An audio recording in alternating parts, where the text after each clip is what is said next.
ਆਪਾਂ डिस्कस करांगे line graph. Academic writing task 1 line graph. Type is line graph. Task 1 for writing.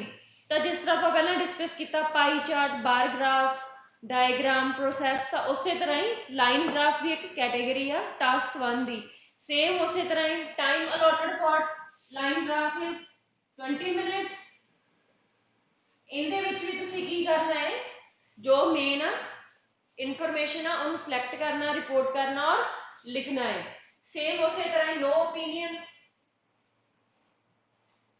इहदे विच भी तुसीं अपनी ओपीनियन कोई नहीं देनी। लाइन ग्राफ दे विच भी तुसीं वही इनफॉर्मेशन देखनी है जो तुहानूं चार्ट दे विच जां ग्राफ दे विच जो इनफॉर्मेशन दित्ती हुई है। अपने वालों अपनी इनफॉर्मेशन, अपनी ओपीनियन वो तुसीं बिल्कुल नहीं रखनी। जो इनफॉर्मेशन दित्ती हुई है उन्होंने ही तुसीं लिखना है और उस तरह ही उन्होंने डिस्क्राइब करना है।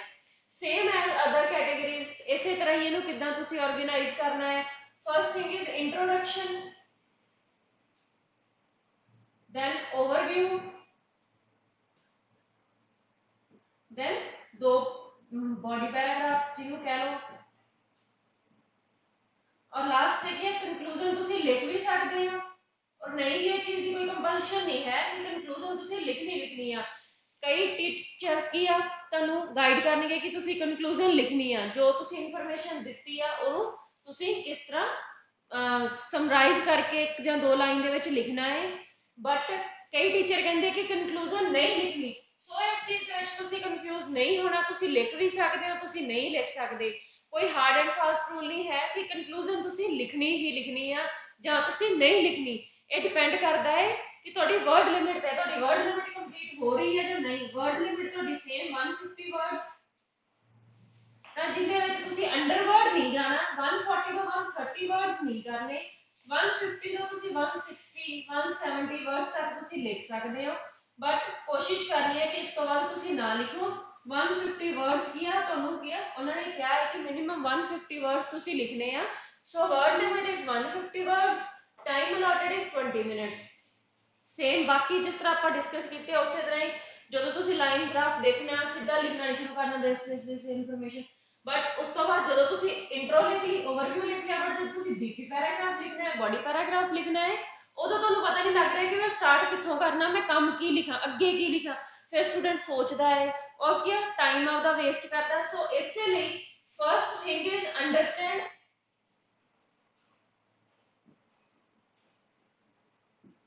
Plus point. अंडरस्टैंड का मतलब की है एक तो 2 मिनट लिए तुसीं सोचना है, थिंक, देन पॉइंट दे विच की है अंडरलाइट करना जां आपां कह दिंदे कि हाईलाइट,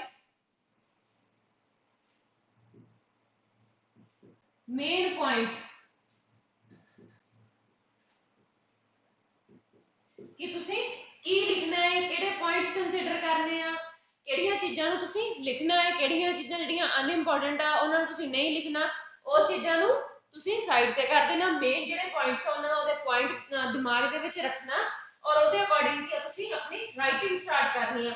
ਅਗਰ ਤੁਸੀਂ ਪ੍ਰੋਪਰਲੀ ਪਹਿਲਾਂ ਗ੍ਰਾਫ ਨੂੰ ਦੇਖੋਗੇ, ਉਸ ਤੋਂ ਬਾਅਦ ਅੰਡਰਸਟੈਂਡਿੰਗ ਮੇਨ ਪੁਆਇੰਟ ਕਿੱਥੇ, ਕਿਹੜੀ ਚੀਜ਼ ਰਾਈਜ਼ ਗਈ ਆ, ਕਿਹੜੀ ਫਾਲ ਆਈ ਆ, ਕਿੱਥੇ ਜਾ ਕੇ ਇਹ ਮੀਟ ਕੀਤੇ ਆ ਜਾਂ ਕੁਝ ਵੀ ਆ, ਤਾਂ ਉਸ ਚੀਜ਼ ਨੂੰ ਤੁਸੀਂ ਜਦੋਂ अपने एक रफली आइडिया लै लोगे, नोट्स बना लोगे, तो टाइम मैनेजमेंट की ਜਾਂ वर्ड लिमिट कंप्लीट करने की इदां दी किसी तरह की कोई प्रॉब्लम नहीं आऊगी और तुसी ईजिली जिहड़ा अपना बैंड स्कोर आ वो गेन कर सकते हो अगर तुसी राइटिंग नूं एक वधिया वे दे विच, एक स्ट्रक्चर्ड वे दे विच लिखदे हो। तो हुण आपां फर्स्ट आपां थिंग डिस्कस करांगे कि इंट्रोडक्शन तुसी किस तरह लिखनी है। तो इहनूं तुसी किदां डिफरेंट वेज दे नाल लिख सकदे आ, इहनूं आपां नाल दी नाल ही डिस्कस करदे आ। स्टेटमेंट के नाल ही तुसीं स्टेटमेंट रीड कर सकते हो, लिखी हुई है बोर्ड के ऊपर। स्टेटमेंट दे विच उन्होंने आपां नूं की पूछा है, सॉरी की दस्सिया है, the line graph below shows the household recycling rates in 3 different countries from 2005 and 2015। ये स्टेटमेंट दी हुई है। हुण देखो ये वाई एक्सिस है, ये एक्स एक्सिस है, एक्स एक्सिस क्रॉस हुंदी है। सो ये चीज की हमेशा तुसी याद रखना, एक्स एक्सिस है ये वाई। ਆਪਾਂ ਡੀਪਲੀ ਤਾਂ ਨਹੀਂ ਜਾਂਦੇ ਗ੍ਰਾਫ ਦੇ ਵਿੱਚ, ਆਪਾਂ ਨਾ ਮੇਨ ਮੋਟਿਵ ਕੀ ਇਨਫੋਰਮੇਸ਼ਨ ਨੂੰ ਦੇਖਣਾ। ਸੋ एक्स एक्सिस ਦੇ ਅਕੋਰਡਿੰਗ ਦਿੱਤਾ ਹੋਇਆ ਈਅਰਸ 2005, 2007, 2009, 11, 13 एंड 15 ईयर्स की गल की है। एक या परसेंटेज की गल की है भी किन्ने परसेंटेज आ रिसाइकलिंग रेट आ वो इंक्रीज होया 2005 ਦੇ ਵਿੱਚ ਕਿੱਥੋਂ ਸਟਾਰਟ ਹੋ ਕੇ 2015 ਤੱਕ ਕਿਹੜੀ ਕੰਟਰੀ ਚ ਰਾਈਜ਼ ਕੀਤਾ ਕਿਹੜੀ ਕੰਟਰੀ ਚ ਫਾਲ ਕੀਤਾ ਜਾਂ ਕਿਸ ਕੰਟਰੀ ਦੇ ਵਿੱਚ ਉਹ ਕਾਂਸਟੈਂਟ ਰਿਹਾ ਹੈ ਫਲਕਚੁਏਟ ਕੀਤਾ ਹੈ ਉਹ ਸਾਰੀਆਂ ਚੀਜ਼ਾਂ ਨੂੰ ਆਪਾਂ ਡਿਸਕਸ ਕਰਾਂਗੇ।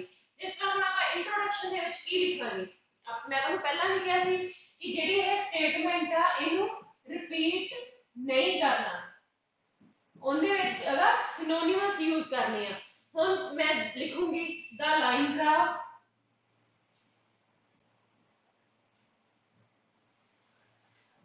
ਹੁਣ ਤੁਸੀਂ ਕਹੋਗੇ ਕਿ ਲਾਈਨ ਗ੍ਰਾਫ ਤਾਂ ਤੁਸੀਂ ਉਦਾਂ ਹੀ ਲਿਖਤਾ ਲਾਈਨ ਗ੍ਰਾਫ ਨੂੰ ਤੁਸੀਂ ਚੇਂਜ ਨਹੀਂ ਕੀਤਾ ਬਿਕੋਜ਼ ਇਹ ਟਾਈਪ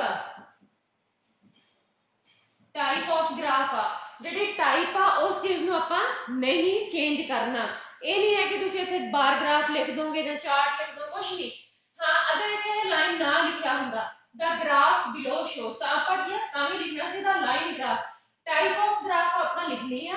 एक लाइन ग्राफ की जगह कुछ भी हो सकता पाई चार्ट भी हो सकता बार ग्राफ भी हो सकता तो टाइप तुसी जब अपनी इंट्रोडक्शन लिखनी है अपनी जी टाइप वो जरूर मेंशन करनी जिस तरह इतने मेंशन करता लाइन ग्राफ इतने स्टेटमेंट दे विच भी मेंशन कीता हुआ द लाइन ग्राफ हुन the line graph shows the जगह इलस्ट्रेट्स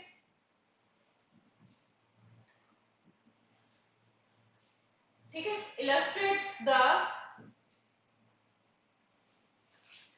household recycling rates डालता ऐसे चीज लिखी थी household recycling rates बट इतने चीज की है regional household recycling rate सो ਆਪਾਂ ਜਿਹੜੀ ਸਟੇਟਮੈਂਟ ਆ ਉਹਨੂੰ ਸੇਮ ਉਦਾਂ ਨਹੀਂ ਲਿਖਣਾ ਤਾਂ ਆਪਾਂ ਕੀ ਲਿਖਾਂਗੇ ਦਾ line graph illustrates the regional household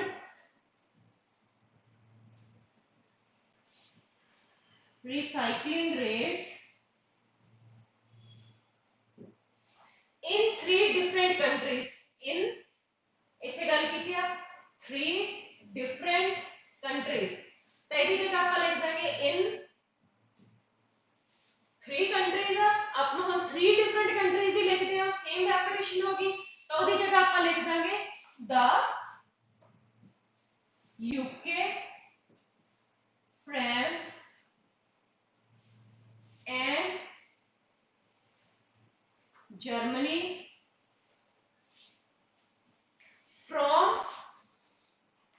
2005 and 2015 उसे तरह from 2005 इथे एंड लगा हुआ है 2005 and 2015 इथे टू 2015 क्योंकि उन्होंने गल की थी 2005 7 9 11 13 15 तो 2 साल बाद उन्होंने कंपैरिजन किया 2005 तो बाद 7 का डाटा है उस तो बाद 9 का 11 का 13 का 15 का इसी तरह तो फ्रॉम एंड की जगह आप 2 लिख सकते हैं the line graph below shows the household recycling rates in 3 different countries from 2005 and 2015 जो स्टेटमेंट है उन्होंने पर रिपीट नहीं करना जो स्टेटमेंट ਦੇ ਵਿੱਚ ਇਨਫੋਰਮੇਸ਼ਨ ਦਿੱਤੀ ਆ ਉਹਨੂੰ ਵੀ ਆਪਾਂ ਚੇਂਜ ਨਹੀਂ ਕਰਨਾ ਕਿਉਂਕਿ ਆਲਰੇਡੀ ਆਪਾਂ ਨੂੰ ਡਾਟਾ ਉਹਨਾਂ ਨੇ ਕਿਤੋਂ ਕਿਸੇ ਸੋਰਸ ਤੋਂ ਦਿੱਤਾ ਹੈ ਜਾਂ ਕੁਝ ਵੀ ਆ ਚਾਹੇ ਉਹਨਾਂ ਦਾ ਆਪਦਾ ਬਣਾਇਆ ਹੋਇਆ ਕੁਝ ਵੀ ਆ ਉਸ ਚੀਜ਼ ਨੂੰ ਆਪਾਂ ਚੇਂਜ ਨਹੀਂ ਕਰ ਸਕਦੇ ਕਿਉਂਕਿ ਇਹਦੇ 'ਚ ਆਪਣਾ ਕੋਈ ਆਈਡੀਆ ਆਪਣੀ ਕੋਈ ਓਪੀਨੀਅਨ ਕੁਝ ਨਹੀਂ ਆ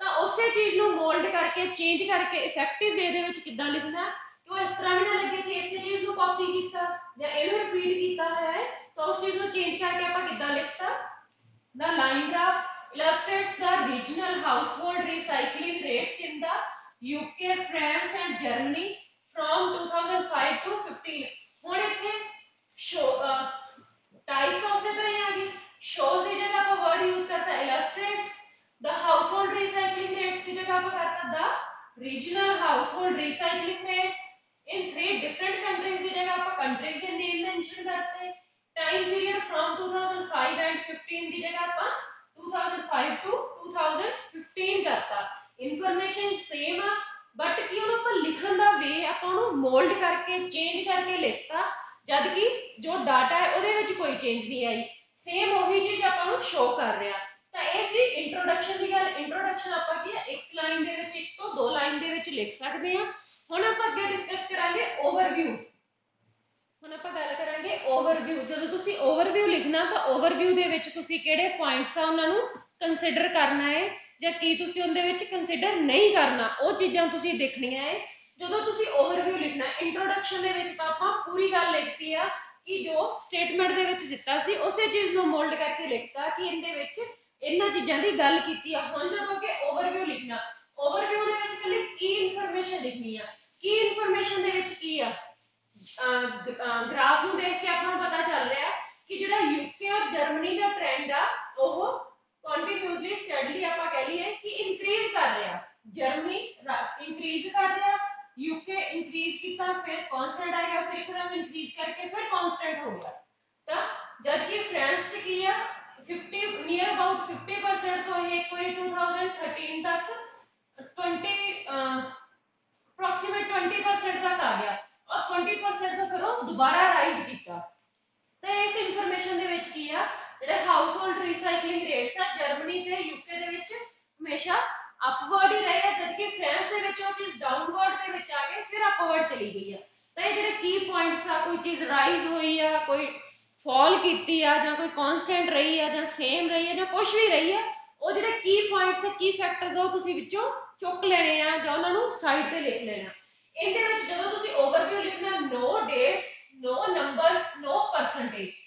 ਜਿਸ ਤਰ੍ਹਾਂ ਆਪਾਂ ਇਨਫੋਰਮੇਸ਼ਨ ਜਦੋਂ ਆਪਾਂ ਇੰਟਰੋਡਕਸ਼ਨ ਲਿਖੀ ਆ ਉਹਦੇ ਵਿੱਚ ਜਿਹੜੀ ਇਨਫੋਰਮੇਸ਼ਨ ਲਿਖੀ ਆ ਉਹਦੇ ਚ ਆਪਾਂ ਲਿਖਿਆ from 2005 to 2015, ਜਦਕਿ ਜਦੋਂ ਤੁਸੀਂ ਓਵਰਵਿਊ ਲਿਖਣਾ ਉਹਦੇ ਵਿੱਚ no dates, no number, no percentage, ਕੋਈ ਗੱਲ ਨਹੀਂ ਪਰਸੈਂਟੇਜ ਦੀ ਕਰਨੀ, ਕੋਈ ਗੱਲ ਚਾਹੇ ਇੱਕ ਨੰਬਰ ਵੀ ਹੋ ਸਕਦਾ ਹੈ, ਕੋਈ ਅਮਾਉਂਟ ਹੋ ਗਈ 1000 2000 3000 4000 5 6 ਜਾਂ ਕੁਝ ਮਿਲੀਅਨ ਦੇ ਵਿੱਚ ਗੱਲ ਕੀਤੀ ਆ, 1 2 3 4 ईयर्स की गल की आ, किसी चीज़ की क्वांटिटी की गल की आ, 1 पीस 2 पीस बॉक्सेस की गल की आ।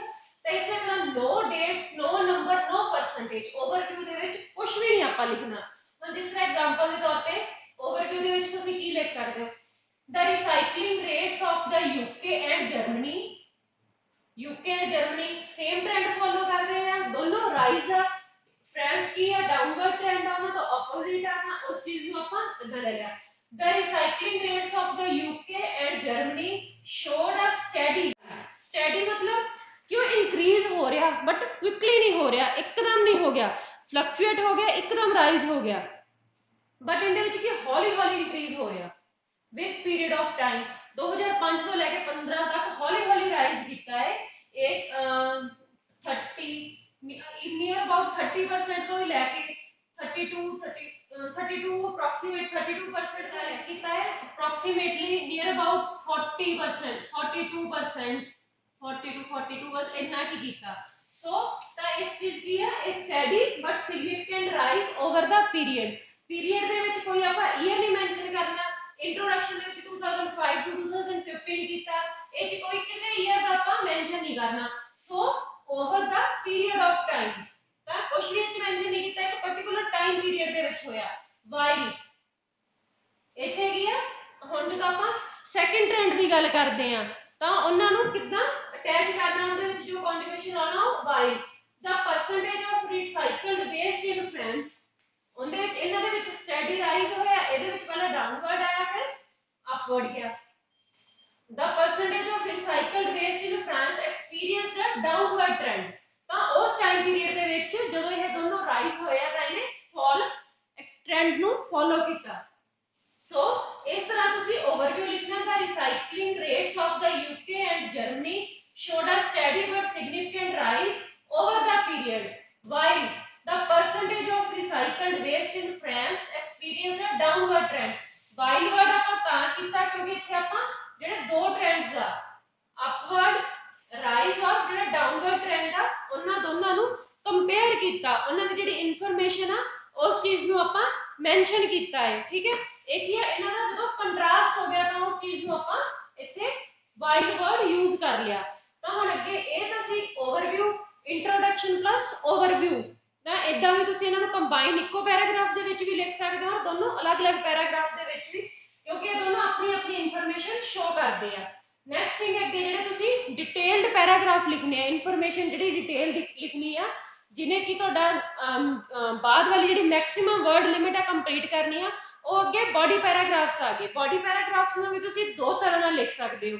ਦੋ ਟਾਈਪਸ ਕਿਹੜੀਆਂ, ਬਾਈ ਕੰਟਰੀ ਔਰ ਬਾਈ ਸਿਮਿਲਰ ਟ੍ਰੈਂਡ। ਬਾਈ ਕੰਟਰੀ ਤੇ ਇਹਦੇ ਵਿੱਚ ਤੁਸੀਂ ਕੀ ਕਰ ਸਕਦੇ ਹੋ, ਇੱਕ ਪੈਰਾਗ੍ਰਾਫ ਦੇ ਵਿੱਚ ਯੂਕੇ ਦੀ ਗੱਲ ਕਰਤੀ, ਦ ਯੂਕੇ ਸ਼ੋਜ਼ ਦਿਸ, ਸੈਕੰਡ ਦੇ ਵਿੱਚ ਫਰਾਂਸ, ਥਰਡ ਦੇ ਵਿੱਚ ਜਰਮਨੀ। ਇਸ ਤਰ੍ਹਾਂ ਕਰਨ ਦੇ ਨਾਲ ਕੀ ਹੈ, ਇੱਕ ਤਾਂ ਇਹ ਲੈਂਥੀ ਜ਼ਿਆਦਾ ਹੋ ਜਾਊਗਾ, ਕਿਉਂਕਿ ਜਦੋਂ ਤੁਸੀਂ ਹਰ ਕੰਟਰੀ ਨੂੰ ਅਲੱਗ-ਅਲੱਗ ਪੈਰਾਗ੍ਰਾਫ ਦੇ ਵਿੱਚ ਲਿਖਣ ਲੱਗੇ, ਮੈਂਸ਼ਨ ਕਰਨ ਲੱਗੇ, ਤਾਂ ਕੀ ਹੈ ਉਸ ਚੀਜ਼ ਦਾ ਇੱਕ ਤਾਂ ਕੰਪੈਰੀਜ਼ਨ ਨਹੀਂ ਪ੍ਰੋਪਰਲੀ ਹੋ ਪਾਊਗਾ, दूसरा कि वर्ड लिमिट इंक्रीज कर दूंगी, 150 वर्ड्स तो काफी ज्यादा हो सकता 250 वर्ड्स हो जाए, 350 वर्ड्स हो जाए। सो ਤਾਂ ਮੈਂ ਕਹੂੰਗੀ ਇਹ ਟ੍ਰੈਂਡ ਨੂੰ ਤੁਸੀਂ ਨਾ ਫੋਲੋ ਕਰੋ। ਸੈਕਿੰਡ ਥਿੰਗ ਕੀ ਆ, ਬਾਈ ਸਿਮਿਲਰ ਟ੍ਰੈਂਡ। ਤਾਂ ਇਸ ਚੀਜ਼ ਦੇ ਵਿੱਚ ਕੀ ਆ, ਇੱਕ ਪੈਰਾਗ੍ਰਾਫ ਦੇ ਵਿੱਚ ਤੁਸੀਂ ਸਿਰਫ ਪਹਿਲੇ ਇਨਕਰੀਜ਼ ਦੀ ਗੱਲ ਕਰਤੀ, ਜਿਹਦੇ ਵਿੱਚ ਸਾਰਾ ਵੀ ਇੱਥੇ ਇਨਕਰੀਜ਼ ਹੋਇਆ ਜਾਂ ਕੁਝ ਵੀ ਆ, ਸੈਕਿੰਡ ਦੇ ਵਿੱਚ ਡਿਕਰੀਜ਼ ਕਰਤੀ। ਇਨਕਰੀਜ਼ ਦੇ ਵਿੱਚ ਤੁਸੀਂ ਜਿੱਦਾਂ ਦੋਨੋਂ ਕੰਟਰੀਜ਼ ਦੀ ਗੱਲ ਕਰ ਲਈ ਆ कि हाँ ये किया 2005 ਤੋਂ ਲੈ ਕੇ ਇਹ ਦੋਨੋਂ ਇਨਕਰੀਜ਼ ਕਰ ਰਹੇ ਆ। 2015 ਦੇ ਵਿੱਚ ਆ ਕੇ ਇੰਨੀ ਇਨਫੋਰਮੇਸ਼ਨ ਰਹਿ ਗਈ, ਸੌਰੀ ਇੰਨਾ ਰਾਈਜ਼ ਆਇਆ ਫਰਾਂਸ ਦੇ ਵਿੱਚ ਜਾਂ ਜਰਮਨੀ ਦੇ ਵਿੱਚ ਜਾਂ ਯੂਕੇ ਦੇ ਵਿੱਚ। ਉਹ ਕੀ ਆ ਕਿ 2015 ਦੇ ਵਿੱਚ ਤਿੰਨੋਂ ਕੰਟਰੀਜ਼ ਐਕਸਪੀਰੀਅੰਸ ਕੀ ਕਰ ਰਹੀਆਂ, ਅਪਵਰਡ ਟ੍ਰੈਂਡ ਦੀ ਐਕਸਪੀਰੀਅੰਸ ਕਰ ਰਹੀਆਂ। ਤਾਂ ਇੱਕ ਪੁਆਇੰਟ ਦੇ ਵਿੱਚ ਆ ਗਈ ਕੀ ਆ 2007 ਦੇ ਵਿੱਚ ਜਿੰਨਾ ਦਾ ਕੀ ਆ, ਔਰ ਦੋਨੋਂ ਯੂਕੇ ਔਰ ਜਰਮਨੀ, यूके एंड फ्रांस का की है एक पर्टिकुलर सेम पॉइंट पे आके खड़ गए सी, एक दूसरे नाल मीट कीता। ਤਾਂ ਉਸੇ ਤਰ੍ਹਾਂ ਹੀ ਫਰਾਂਸ ਕੰਟੀਨਿਊਸਲੀ ਜਦੋਂ ਆਪਾਂ ਦੂਸਰੇ ਪੈਰਾਗ੍ਰਾਫ ਦੇ ਵਿੱਚ ਡਿਕਰੀਜ਼ ਦੀ ਗੱਲ ਕਰਨੀ ਆ, ਫਰਾਂਸ ਡਿਕਰੀਜ਼ ਵੱਲ ਆ ਰਿਹਾ, ਜਰਮਨੀ ਕੀ ਅਪਵਰਡ ਜਾ ਰਿਹਾ। ਤਾਂ 2010 ਤੱਕ ਤਾਂ ਇਹ ਕੀ ਹੈ ਇੱਕ ਪੁਆਇੰਟ ਤੱਕ ਫਿਰ ਇਹ ਮੀਟ ਕੀਤੇ, ਅਪਰੋਕਸੀਮੇਟਲੀ ਇਹ 35% between 20 and 30%, 35% ਤੇ ਆ ਕੇ ਮੀਟ ਕੀਤਾ ਫਰਾਂਸ ਐਂਡ ਜਰਮਨੀ। ਬਟ ਉਦੋਂ ਇਨ 2007 ਦੇ ਵਿੱਚ ਕੀ ਹੈ, UK and France the data same ਜਿਹਾ, ਨੀਅਰ ਅਬਾਊਟ 40%। ਤਾਂ ਇਸ ਚੀਜ਼ ਨੂੰ ਤੁਸੀਂ ਇਦਾਂ ਵੀ ਲਿਖ ਸਕਦੇ ਹੋ, ਇੱਕ ਪੈਰਾਗ੍ਰਾਫ ਦੇ ਵਿੱਚ ਸਾਰੀਆਂ ਕੰਟਰੀਜ਼ ਦੇ ਇਨਕਰੀਜ਼ ਦੀ ਗੱਲ ਕਰਤੀ, ਉਸ ਤੋਂ ਬਾਅਦ ਡਿਕਰੀਜ਼ ਦੀ ਗੱਲ ਕਰਤੀ। ਤਾਂ ਇਹ ਵੀ ਠੀਕ ਹੈ। ਲਾਸਟ ਦੇ ਵਿੱਚ ਕਨਕਲੂਜਨ ਦੇ ਵਿੱਚ ਵੀ ਤੁਸੀਂ ਇੱਕ ਦੋ ਲਾਈਨਾਂ ਲਿਖ ਸਕਦੇ ਹੋ ਅਗਰ ਤੁਹਾਨੂੰ ਲੱਗਦਾ ਤੁਹਾਡੀ ਵਰਡ ਲਿਮਿਟ ਕੰਪਲੀਟ ਨਹੀਂ ਹੋਈ। ਤਾਂ ਇਹ ਤਾਂ ਸੀ ਇੱਕ ਤੁਸੀਂ ਕਿੱਦਾਂ ਸਟਰਕਚਰ ਕਰਨਾ ਹੈ, ਕਿਸ ਤਰ੍ਹਾਂ ਤੁਸੀਂ ਲਿਖਣਾ ਹੈ, ਕਿਹੜੇ-ਕਿਹੜੇ ਪੁਆਇੰਟਸ ਧਿਆਨ ਦੇ ਵਿੱਚ ਰੱਖਣੇ ਆ। ਨੈਕਸਟ ਥਿੰਗ ਕੀ ਹੈ, ਟੈਂਸ। ਕਿਸ ਟੈਂਸ ਦੀ ਗੱਲ ਕੀਤੀ ਆ, ਜਿਸ ਤਰ੍ਹਾਂ ਹੁਣ ਆਪਾਂ 2020 ਦੇ ਵਿੱਚ ਰਹਿ ਰਹੇ ਹਾਂ, ਤਾਂ 2020 ਦੇ ਪਿੱਛੇ ਜੋ ਵੀ ਗੱਲ ਹੋਈ ਆ, ਜੋ ਇਹਦੇ ਵਿੱਚ ਦਿੱਤੀ ਹੋਈ ਆ ਗੱਲ, ਉਹ ਕੀ ਆ, ਪਾਸਟ ਦੀ ਗੱਲ ਕੀਤੀ ਹੋਈ ਆ, ਜੋ ਕੰਮ ਹੋ ਚੁੱਕਾ। ਸੋ ਇੱਥੇ ਤੁਸੀਂ ਟੈਂਸ ਕਿਹੜਾ ਯੂਜ਼ ਕਰਨਾ, ਪਾਸਟ ਟੈਂਸ। ਹੋ ਸਕਦਾ ਅਗਰ ਇੱਥੇ 2015 ਦੀ ਜਗ੍ਹਾ ਡਾਲੀ ਨਾ 2050 ਤੱਕ ਦੀ ਗੱਲ ਕੀਤੀ ਹੁੰਦੀ, 5050 ਜਾਂ 2040 ਤੱਕ ਦੀ ਗੱਲ ਕੀਤੀ ਹੁੰਦੀ ਜਾਂ 30 ਤੱਕ ਦੀ ਗੱਲ ਕੀਤੀ, ਤਾਂ ਉਹ ਕੀ ਆ ਅੱਗੇ ਆਉਣ ਵਾਲੀ, ਅੱਗੇ ਉਹਨਾਂ ਦੀ ਐਕਸਪੈਕਟੇਸ਼ਨ ਹੈ ਕਿ ਇਦਾਂ ਹੋ ਸਕਦਾ, ਇੱਥੋਂ ਤੱਕ ਰਾਈਜ਼ ਕਰ ਸਕਦਾ, ਇੱਥੋਂ ਤੱਕ ਫਾਲ ਕਰ ਸਕਦਾ, ਜਿੰਨੀ ਪ੍ਰੋਡਕਸ਼ਨ ਵੱਧ ਸਕਦੀ ਆ, ਘਟ ਸਕਦੀ ਹੈ, ਕਿਸੇ ਤਰ੍ਹਾਂ ਨੰਬਰ ਆਫ ਸਟੂਡੈਂਟਸ ਨੂੰ ਲੈ ਕੇ ਜਾਂ ਕਿਸੇ ਵੀ ਚੀਜ਼ ਦੇ ਨੰਬਰ ਨੂੰ ਲੈ ਕੇ ਗੱਲ ਕੀਤੀ ਹੋ ਸਕਦੀ ਆ। ਤਾਂ ਉੱਥੇ ਤੁਸੀਂ ਫਿਊਚਰ ਟੈਂਸ ਯੂਜ਼ ਕਰੋਗੇ। ਜੋ ਗੱਲ ਹੋ ਚੁੱਕੀ ਅੱਜ ਦੇ ਟਾਈਮ ਤੱਕ, ਉਹ ਕੀ ਆ ਜੋ ਹੋ ਗਿਆ ਪਿੱਛੇ, ਤਾਂ ਉਹ ਕੀ ਆ ਮੈਂਸ਼ਨ ਕੀਤਾ ਹੋਇਆ ਇੱਥੇ ਇਨਫੋਰਮੇਸ਼ਨ ਦੇ ਵਿੱਚ। ਉੱਥੇ ਜਾ ਤੁਸੀਂ ਪਾਸਟ ਟੈਂਸ ਦੀ ਗੱਲ ਕਰਨੀ ਆ। ਅਗਰ ਆਉਣ ਵਾਲੇ ਈਅਰਸ ਦੀ ਗੱਲ ਕੀਤੀ, ਆਉਣ ਵਾਲੇ ਟਾਈਮ ਦੀ ਗੱਲ ਕੀਤੀ, ਉੱਥੇ ਟੈਂਸ ਤੁਸੀਂ ਫਿਊਚਰ ਯੂਜ਼ ਕਰਨਾ, ਔਰ ਉਸ ਚੀਜ਼ ਦਾ ਤੁਸੀਂ ਧਿਆਨ ਰੱਖਣਾ, ਕਿਉਂਕਿ ਟੈਂਸਸ ਦੀ ਮਿਸਟੇਕ ਦੇ ਕਰਕੇ ਹੀ ਜਿਹੜੀ ਤੁਹਾਡੇ ਰਾਈਟਿੰਗ ਦੇ ਵਿੱਚੋਂ ਬੈਂਡ ਸਕੋਰ ਆ ਉਹ ਘਟ ਜਾਂਦਾ। ਸੋ ਇਹਨਾਂ ਚੀਜ਼ਾਂ ਨੂੰ ਧਿਆਨ ਦੇ ਵਿੱਚ ਰੱਖਣਾ, ਕਿੱਥੇ ਪਾਸਟ ਟੈਂਸ ਯੂਜ਼ ਕਰਨਾ, ਕਿੱਥੇ ਫਿਊਚਰ ਕਰਨਾ ਜਾਂ ਕਿੱਥੇ ਪਾਸਟ ਨਹੀਂ ਕਰਨਾ, ਉਹ ਸਾਰੀਆਂ ਚੀਜ਼ਾਂ ਧਿਆਨ ਦੇ ਵਿੱਚ ਰੱਖਣੀਆਂ। ਹੁਣ ਆਪਾਂ ਅੱਗੇ ਗੱਲ ਕਰਾਂਗੇ ਫਰੇਜ਼ਿਸ ਐਂਡ ਵੋਕੈਬਲਰੀ ਦੀ। ਜਦੋਂ ਤੁਸੀਂ ਲਾਈਨ ਗ੍ਰਾਫ ਨੂੰ ਲਿਖਣਾ ਹੈ ਤਾਂ ਕਿਹੜੇ ਫਰੇਜ਼ਿਸ ਤੁਸੀਂ ਯੂਜ਼ ਕਰ ਸਕਦੇ ਹੋ, ਕਿਹੜੀ ਵੋਕੈਬਲਰੀ ਯੂਜ਼ ਕਰਨੀ ਆ, ਤਾਂ ਉਹਨਾਂ ਚੀਜ਼ਾਂ ਦੀ ਆਪਾਂ ਗੱਲ ਕਰਾਂਗੇ। ਜਦੋਂ ਤੁਸੀਂ ਈਅਰਸ ਦੀ ਗੱਲ ਕਰਨੀ ਆ, ਕਿਹੜੀ ਪ੍ਰੈਪੋਜੀਸ਼ਨ ਯੂਜ਼ ਕਰਨੀ ਆ, ਜਦੋਂ ਤੁਸੀਂ ਪਰਸੈਂਟੇਜ ਦੀ ਗੱਲ ਕਰਨੀ ਆ, ਉਦੋਂ ਕਿਹੜੀ ਪ੍ਰੈਪੋਜੀਸ਼ਨ ਯੂਜ਼ ਕਰਨੀ ਆ। ਤਾਂ ਵਨ ਬਾਏ ਵਨ ਆਪਾਂ ਹੁਣ ਇਹ ਚੀਜ਼ਾਂ ਡਿਸਕਸ ਕਰਨਾ। ਆਪਾਂ ਗੱਲ ਕਰਾਂਗੇ ਵੋਕੈਬਲਰੀ ਦੀ, ਕਿਹੜੇ-ਕਿਹੜੇ ਵਰਡਸ ਆ ਤੁਸੀਂ ਜਦੋਂ ਆਪਣਾ ਡਾਟਾ ਨੂੰ ਐਕਸਪਲੇਨ ਕਰਨਾ ਜਾਂ ਇਨਫੋਰਮੇਸ਼ਨ ਨੂੰ ਤੁਸੀਂ ਲਿਖਣਾ ਹੈ, ਉਸ ਚੀਜ਼ ਨੂੰ ਤੁਸੀਂ ਕਿੱਦਾਂ ਯੂਜ਼ ਕਰਨਾ ਹੈ, ਕਿਹੜੇ ਵਰਡਸ ਨੂੰ ਯੂਜ਼ ਕਰਨਾ। First thing is upward. ਜਦੋਂ ਕਿਸੇ ਚੀਜ਼ ਦੇ ਵਿੱਚ ਰਾਈਜ਼ ਹੋਇਆ, ਕਨਸਟੈਂਟਲੀ ਉਹ ਅਪ ਹੋ ਰਹੀ ਆ, ਵਿਦ ਟਾਈਮ ਉਹ ਇਨਕਰੀਜ਼ ਹੋ ਰਹੀ ਆ, ਤਾਂ ਇਨਕਰੀਜ਼ ਦੀ ਜਗ੍ਹਾ, ਅਪ ਦੀ ਜਗ੍ਹਾ ਤੁਸੀਂ ਕਿਹੜੇ-ਕਿਹੜੇ ਵਰਡ ਯੂਜ਼ ਕਰ ਸਕਦੇ ਹੋ। ਇਹ rise an increase in the number of, an increase in the use of, an increase in the production of. A surge is also upward, ਜਦੋਂ ਕਿਸੇ ਚੀਜ਼ ਦੇ ਵਿੱਚ ਕੋਈ increase ਹੁੰਦਾ, surge ਦਾ meaning ਵੀ increase ਹੀ ਹੁੰਦਾ ਹੈ। ਇਹ growth, ਇਹ particular ਜਦੋਂ ਆਪਾਂ ਕਿਸੇ ਚੀਜ਼ ਦੀ ਇੰਡਸਟਰੀ ਦੀ ਜਾਂ ਕਿਸੇ ਹੋਰ ਚੀਜ਼ ਦੀ growth ਦੀ ਗੱਲ ਕਰਦੇ ਹਾਂ ਤਾਂ ਉੱਥੇ increase ਦੀ ਗੱਲ ਕਰਦੇ ਹਾਂ, grow ਕਰਨਾ, rise ਕਰਨਾ, ਠੀਕ ਹੈ। next is a peak मतलब ਜਦੋਂ highest point ਤੱਕ ਪਹੁੰਚ ਜਾਂਦੀ ਆ, ਹਾਈਐਸਟ ਪੁਆਇੰਟ ਤੱਕ ਵੀ ਚੀਜ਼ ਤਾਂ ਹੀ ਪਹੁੰਚੂਗੀ ਜੇ ਉਹ ਗਰੋ ਕਰੂਗੀ। ਸੋ ਦਾ ਪੀਕ ਲੈਵਲ, ਦਾ ਹਾਈਐਸਟ ਲੈਵਲ, ਤਾਂ ਉੱਥੇ ਤੁਸੀਂ ਜਦੋਂ ਅਪਵਰਡ ਦੀ ਗੱਲ ਕਰਨੀ ਆ ਤਾਂ ਇਹ ਜਿਹੜੀਆਂ ਡਿਫਰੈਂਟ ਵੋਕੈਬਲਰੀ ਤੁਸੀਂ ਇਹਨੂੰ ਯੂਜ਼ ਕਰਨਾ। ਇਹ ਰਾਈਜ਼, ਐਨ ਇਨਕਰੀਜ਼, ਇਹ ਸਰਜ, ਇਹ ਗਰੋਥ, ਇਹ ਪੀਕ। ਜਦੋਂ ਡਾਊਨਵਰਡ ਦੀ ਗੱਲ ਹੁੰਦੀ ਹੈ ਮਤਲਬ ਕਿ ਇਹਦੇ ਆਪੋਜ਼ਿਟ ਗੱਲ ਹੁੰਦੀ ਆ ਤਾਂ ਉੱਥੇ ਤੁਸੀਂ ਵਰਡ ਯੂਜ਼ ਕਰਨਾ ਇਹ ਫਾਲ, ਇਹ ਫਾਲ ਇਨ ਦਿਸ ਟ੍ਰੈਂਡ, ਇਹ fall in production of this, ਇਹ ਡਿਕਰੀਜ਼ ਜਦੋਂ ਘਟ ਗਿਆ, ਇਹ ਡਿਕਰੀਜ਼, ਇਹ ਡਿਪ, ਡਿਪ ਦਾ मतलब भी वो फॉल कर गया, नीचे नु आ गया graph. A decline, decline is also decrease trend, ਤਾਂ ਉਹਦੀ ਜਗ੍ਹਾ ਤੁਸੀਂ ਇੱਕ ਜਗ੍ਹਾ पर डिक्रीज यूज कर लिया, दूसरी जगह डिप यूज कर लिया, तीसरी जगह फॉल यूज कर लिया ਜਾਂ डिक्लाइन वर्ड यूज कर लिया। ਇਹ ड्रॉप, ड्रॉप ही मतलब highest point two lowest point तक ਜਦੋਂ ਆਉਂਦੀ ਚੀਜ਼ ਨੀਚੇ ਨੂੰ ਆਉਂਦੀ ਆ ਤਾਂ ਤੁਸੀਂ ਇਹ ਵਰਡ ਯੂਜ਼ ਕਰ ਸਕਦੇ ਹੋ ਡਾਊਨਵਰਡ ਟ੍ਰੈਂਡ ਨੂੰ ਮੈਂਸ਼ਨ ਕਰਨ ਦੇ ਲਈ। ਤਾਂ ਜਦੋਂ ਕੋਈ ਕੁਇਕ ਚੇਂਜ ਹੁੰਦੀ ਆ, ਇੱਕਦਮ ਰਾਈਜ਼ ਹੋ ਗਿਆ with in short period of time, ਉਹ ਇੱਕਦਮ ਰਾਈਜ਼ ਕਰ ਗਈ ਆ, ਸ਼ੂਟ ਕਰ ਗਈ ਆ ਇੱਕਦਮ, ਤਾਂ ਉਦੋਂ ਇਹ ਫਲਕਚੁਏਸ਼ਨ, ਇਹ ਵੇਰੀਏਸ਼ਨ, ਤਾਂ ਉਸ ਚੀਜ਼ ਨੂੰ ਤੁਸੀਂ ਇਦਾਂ ਕਰਨਾ ਜਦੋਂ ਕੋਈ ਚੇਂਜ ਨਹੀਂ ਉੱਥੇ ਹੀ ਗ੍ਰਾਫ ਇਨਫੋਰਮੇਸ਼ਨ ਉੱਥੇ ਹੀ ਰਹਿ ਗਈ। ਤਾਂ ਸਾਰੇ ਈਅਰ ਦੇ ਵਿੱਚ ਜਾਂ 2005 to 2010 ਦੀ ਗੱਲ ਕੀਤੀ ਆ ਜਾਂ ਪ੍ਰੋਡਕਸ਼ਨ ਦੀ ਗੱਲ ਕੀਤੀ ਆ, ਨੰਬਰ ਦੀ ਗੱਲ ਕੀਤੀ ਆ, ਤਾਂ ਉਦੋਂ ਆਪਾਂ ਕਹਿ ਦੇਣਾ ਇਹ ਪੀਰੀਅਡ ਆਫ ਸਟੇਬਿਲਿਟੀ। ਪੀਰੀਅਡ ਮਤਲਬ ਕਿ ਉਸ ਟਾਈਮ ਦੇ ਵਿੱਚ ਉਹ ਚੀਜ਼ ਸਟੇਬਲ ਰਹੀ ਆ, ਉੱਥੋਂ ਹਿੱਲੀ ਨਹੀਂ, ਪੀਰੀਅਡ ਆਫ ਸਟੇਬਿਲਿਟੀ। ਇਹ ਪਲੇਟਿਊ, ਪਲੇਟਿਊ ਮਤਲਬ ਨੋ ਚੇਂਜ, ਜਿਹੜੀ ਚੀਜ਼ ਜਿੱਥੇ ਹੈ ਉਦਾਂ ਹੀ ਰਹੀ ਆ, ਕਾਂਸਟੈਂਟ ਰਹੀ ਆ, ਉਹ ਹਿੱਲੀ ਨਹੀਂ ਚੀਜ਼। ਤਾਂ ਇਹ ਜਿਹੜੀ ਵੋਕੈਬਲਰੀ ਹੈ ਇਹ ਤੁਸੀਂ ਆਪਣੇ ਜਦੋਂ ਲਾਈਨ ਗ੍ਰਾਫ ਨੂੰ ਜਾਂ ਕਿਸੇ ਵੀ ਚੀਜ਼ ਨੂੰ ਤੁਸੀਂ ਐਕਸਪਲੇਨ ਕਰਨਾ ਤਾਂ ਉਹਦੇ ਵਿੱਚ ਤੁਸੀਂ ਇਹ ਵੋਕੈਬਲਰੀ ਨੂੰ ਯੂਜ਼ ਕਰਨਾ ਹੈ।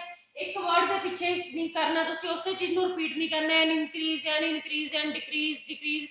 ਤਾਂ ਉਸੇ ਤਰ੍ਹਾਂ ਹੀ ਜਦੋਂ ਕੋਈ ਚੀਜ਼ ਕੁਇਕਲੀ ਫਾਲ ਕਰਦੀ ਹੈ ਤਾਂ ਉਦੋਂ ਆਪਾਂ ਕਹਿੰਦੇ ਫਲਕਚੁਏਸ਼ਨ, ਜਾਂ ਕੁਇਕਲੀ ਡਿਕਰੀਜ਼ ਕਰਦੀ ਉੱਥੇ ਵੀ ਤੁਸੀਂ ਵਰਡ ਫਲਕਚੁਏਸ਼ਨ ਯੂਜ਼ ਕਰ ਸਕਦੇ ਹੋ। ਇਹ fluctuation in the growth of, ਤਾਂ ਇਦਾਂ ਅਪਵਰਡ ਟ੍ਰੈਂਡ, ਇਹ ਸਰਜ, ਇਹ ਗਰੋਥ, ਇਹ ਡਿਕਲਾਈਨ, ਇਹ ਡਿਪ, ਇਹ ਪਲੇਟਿਊ। ਤਾਂ ਇਦਾਂ ਕਿ ਡਿਫਰੈਂਟ ਵਰਡਸ ਨੂੰ ਤੁਸੀਂ ਯੂਜ਼ ਕਰਨਾ। ਤਾਂ ਹੁਣ ਵੋਕੈਬਲਰੀ ਦੇ ਬਿਹਾਫ ਤੇ ਤੁਸੀਂ ਜਿਹੜੇ ਫਰੇਜ਼ਸ ਯੂਜ਼ ਕਰ ਸਕਦੇ ਹੋ ਲਾਈਨ ਗ੍ਰਾਫ ਨੂੰ ਐਕਸਪਲੇਨ ਕਰਨ ਲਈ, ਤਾਂ ਉਹ ਤੁਸੀਂ ਕਿੱਦਾਂ ਕਰਨੇ ਹੋ। ਫਰੇਜ਼ਸ ਦੇ ਵਿੱਚ ਜਦੋਂ upward trend, it showed up an upward trend, it shows a downward trend, ਜਦੋਂ ਕੋਈ ਚੀਜ਼ ਉੱਪਰ ਨੂੰ ਗਈ ਹੈ ਤਾਂ ਉੱਥੇ ਕਹਿਣਾ showed up an upward trend, downward trend ਉਹਦਾ ਆਪੋਜ਼ਿਟ ਹੋ ਗਿਆ।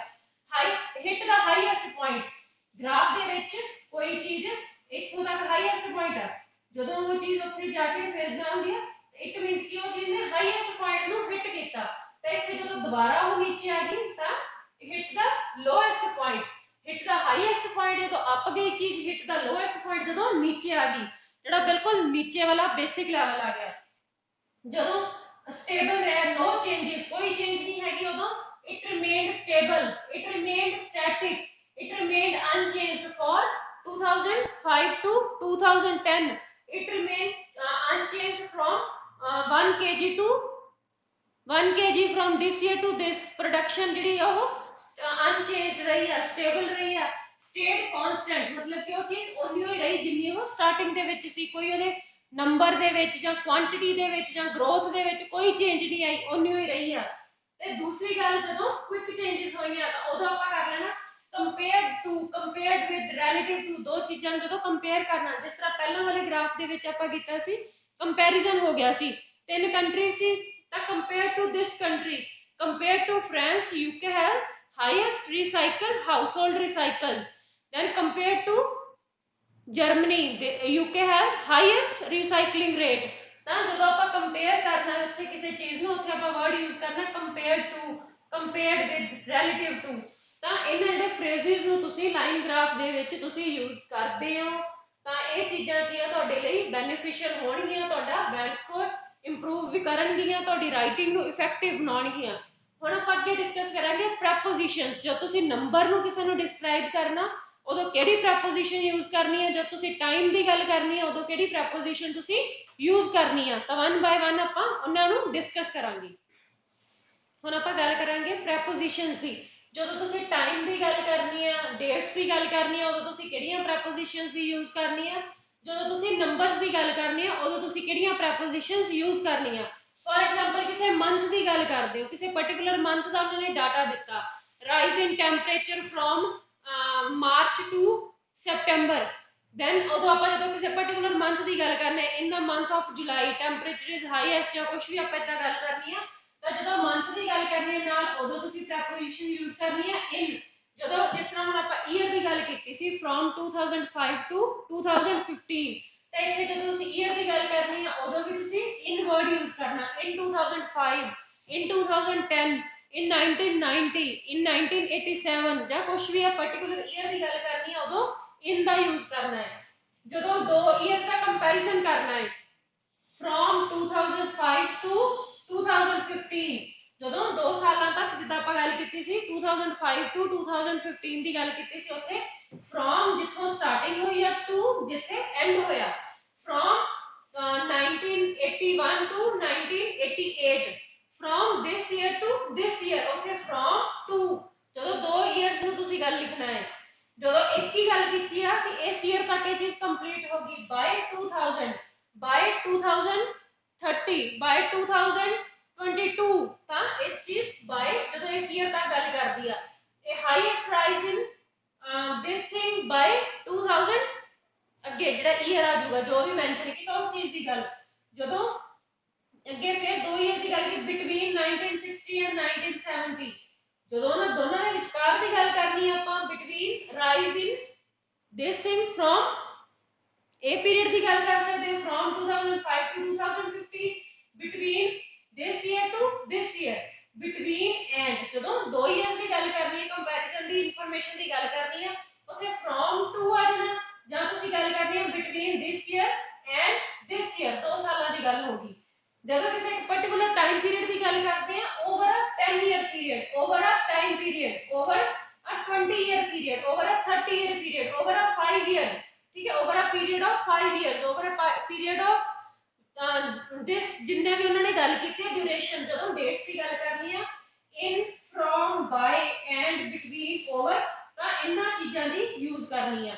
ਤਾਂ ਜਦੋਂ ਨੰਬਰਸ ਦੀ ਗੱਲ ਹੋ ਗਈ 25%, 30%, 200, 1 ਮਿਲੀਅਨ, 1 ਕਰੋੜ, ਤਾਂ ਜਦੋਂ ਇਦਾਂ ਨੰਬਰਸ ਦੀ ਗੱਲ ਹੁੰਦੀ ਹੈ ਉੱਥੇ ਤੁਸੀਂ ਯੂਜ਼ ਕਰਨਾ an increase of 25%, there is an increase of 20%, increase in this thing, decreased by 20%, decreased by 10%, decreased by 30%, ਤਾਂ ਜਦੋਂ decrease ਦੀ ਗੱਲ ਕਰਨੀ ਹੈ decrease by this thing, increase of this thing this much, ਉਹ amount ਆ ਜਾਣੀ ਹੈ, ਨੰਬਰ ਆ ਜਾਊਗਾ।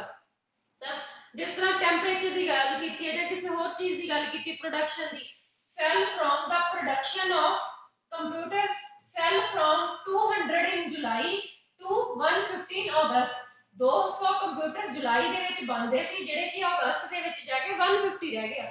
The production of computer fell from 200, number ਆ ਗਿਆ, in preposition month ਆ ਗਿਆ ਕਿ ਜੁਲਾਈ, in July to, okay, comparison है कि अगस्त का आ गया, टाइम पीरियड आ गया to 150 in August, fell from to August, from July to August, fell from 200 in July to 150 in August, ਤਾਂ ਇਦਾਂ ਤੁਸੀਂ ਯੂਜ਼ ਕਰਨਾ। ਜਾਂ it rose sharply, the production of computers rose sharply over a period of 5 years, number आ गया 5, over a period of 5 years, then it started at 1/3 and peaked at the 3/3, ਤਾਂ 1/3 ਤੋਂ start ਹੋ ਕੇ ਉਹ ਜਦੋਂ ਦਾ ਕੀ ਹੈ ਹਾਈਐਸਟ ਪੁਆਇੰਟ ਤੇ ਚਲਾ ਗਿਆ ਪੀਕ ਦਾ 3/3, ਤਾਂ ਜਦੋਂ ਇੱਥੇ ਪੀਕ ਦੀ ਗੱਲ ਹਾਈਐਸਟ ਪੁਆਇੰਟ ਦੀ ਨੰਬਰ ਦੀ ਗੱਲ ਹੋਗੀ ਤਾਂ ਉੱਥੇ ਤੁਸੀਂ ਇਹ ਜਿਹੜੇ ਪ੍ਰੈਪੋਜੀਸ਼ਨਸ ਆ ਵਿਦ ਡੇਟਸ ਤੁਸੀਂ ਕਿਹੜੀਆਂ ਯੂਜ਼ ਕਰਨੀਆਂ, ਨੰਬਰ ਕਿਹੜੀਆਂ ਯੂਜ਼ ਕਰਨੀਆਂ, ਇਹਨਾਂ ਨੂੰ ਤੁਸੀਂ ਕੇਅਰਫੁਲੀ ਯੂਜ਼ ਕਰਨਾ। ਇਹ ਨਹੀਂ ਹੈ ਕਿ ਜਿੱਥੇ ਨਹੀਂ ਜਿਹੜੀ ਚੀਜ਼ ਨਹੀਂ ਯੂਜ਼ ਕਰਨੀ ਉਹ ਤੁਸੀਂ ਕਰ ਰਹੇ ਹੋ ਜਾਂ ਕੁਝ ਵੀ ਆ, in, of, at, between, above, and ਜਾਂ ਕੁਝ ਵੀ ਤੁਸੀਂ ਯੂਜ਼ ਕਰ ਰਹੇ ਹੋ ਪ੍ਰੈਪੋਜੀਸ਼ਨ, ਤਾਂ ਉਹਨੂੰ ਪ੍ਰੋਪਰਲੀ ਤੁਸੀਂ ਯੂਜ਼ ਕਰਨਾ ਹੈ, ਕੋਈ ਕਨਫਿਊਜ਼ ਨਹੀਂ ਹੋਣਾ। ਇਹਨਾਂ ਚੀਜ਼ਾਂ ਨੂੰ ਪ੍ਰੋਪਰਲੀ ਤੁਸੀਂ ਲਰਨ ਕਰਨਾ ਕਿੱਦਾਂ ਯੂਜ਼ ਕਰਨਾ ਹੈ, ਕਿੱਥੇ ਕਿਹੜਾ ਵਰਡ ਕਰਨਾ, ਇਹ ਆਪਣੀ ਮਰਜ਼ੀ ਨਾਲ ਹੀ ਕਿਤੇ ਕੋਈ ਵਰਡ ਨਹੀਂ ਫਿੱਟ ਕਰ ਦੇਣਾ, ਕੋਈ ਵੋਕੈਬਲਰੀ ਦਾ ਜਾਂ ਪ੍ਰੈਪੋਜੀਸ਼ਨ ਆ ਜਾਂ ਕੁਝ ਵੀ ਆ, ਉਸ ਚੀਜ਼ ਨੂੰ ਪ੍ਰੋਪਰਲੀ ਪਹਿਲਾਂ ਥੋਰਲੀ ਸਟੱਡੀ ਕਰਨਾ, ਉਸ ਤੋਂ ਬਾਅਦ ਉਸ ਚੀਜ਼ ਨੂੰ ਤੁਸੀਂ ਯੂਜ਼ ਕਰਨਾ। ਤਾਂ ਅੱਜ ਦੀ ਵੀਡੀਓ ਦੇ ਵਿੱਚ ਇੰਨਾ ਹੀ ਆ। ਵੀਡੀਓ ਥੋੜੀ ਲੈਂਥੀ ਬਣ ਗਈ ਆ, ਬਟ ਤੁਹਾਡੇ ਲਈ ਇਹ ਯੂਜ਼ਫੁਲ ਹੋਊਗੀ। ਤਾਂ ਇਹਨਾਂ ਚੀਜ਼ਾਂ ਨੂੰ ਤੁਸੀਂ ਯੂਜ਼ ਕਰਨਾ ਤਾਂ ਕਿ ਜਿਹੜਾ ਤੁਹਾਡਾ ਰੀਡਿੰਗ ਦਾ ਰਾਈਟਿੰਗ ਦਾ ਬੈਂਡ ਸਕੋਰ ਆ ਉਹ ਤੁਹਾਡਾ ਅਪ ਟੂ ਦਾ ਲੈਵਲ ਚਲਾ ਜਾਵੇ, ਤੁਸੀਂ ਆਪਣਾ ਡਿਜ਼ਾਇਰਡ ਬੈਂਡ ਸਕੋਰ ਆ ਗੇਨ ਕਰ ਸਕੋ। Thank you students, have a nice day.